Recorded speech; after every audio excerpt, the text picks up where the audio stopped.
You love this place?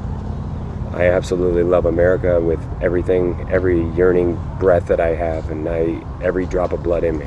I was able to join, serve, and get out all under the Bush administration. And then I started trying to get VA medical care under the Obama-Biden administration. Unfortunately, when I came back asking for help, it wasn't very well known PTSD. It wasn't very well known the traumatic brain injury.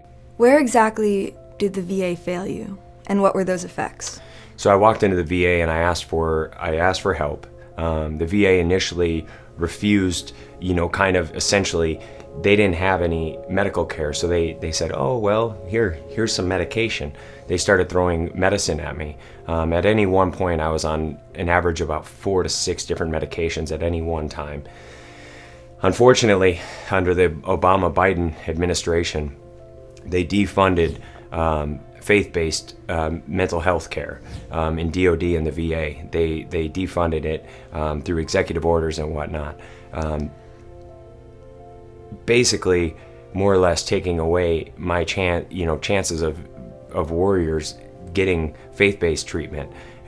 Basically pushing and opening up the door for Big Pharma to come in and push the Big Pharma protocols of drugging veterans up. And that's kind of where they failed. Led me to an attempted suicide. It led me to being grossly obese. I was over 260 pounds at one point. I was just not loving life. I was more or less ready to sign myself off. Well, for me, that actually hit home on a personal basis. My family had never used the VA services because they had heard of all the horrible experiences from other friends, other academy grads, and quite frankly, other family members. My father, just this last year, had tried to get an appointment, just a regular checkup. They told him to wait 6 weeks. I had my sister who served as a Coast Guard officer proudly as well. First time using the VA services ever in her life. And unfortunately, even her experience has been something that, it's a story that we hear time and time again. They just can't compete with the private sector. And they treat our VA, quite frankly, not as good as they should and not as good as they deserve to be treated. Can you tell me a little bit more about not as good? What does that mean? What does not as good mean? So when I say not as good, it's the quality of healthcare. It's the doctors that are there, either, another personal story when it comes to either very quick to write a prescription for somebody with a health issue to kind of make them go away.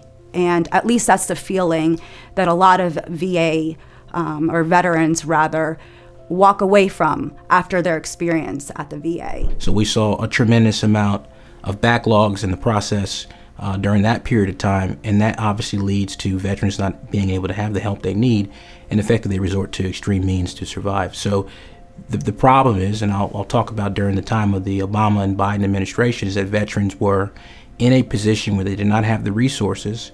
The wait times were excruciating. We saw between 120 days, and it could go as far as 250 plus days, and those veterans were in extreme situations where they needed help, and that effectively led our workforce, our war fighters essentially, to conclude their lives, unfortunately, with suicides.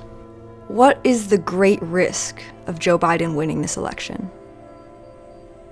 We lost so many veterans to the hands of the VA. And if Joe Biden wins, we can expect to see that again. So you think there's a grave risk here? Oh, I absolutely think there's a grave risk at here. We saw that during the Obama administration. I can't imagine things changing when we have Biden as president. What is the gravity of the decision that Americans are facing right now? I think there's everything to lose if Vice President Biden became president of America. It's a life or death situation. I believe so.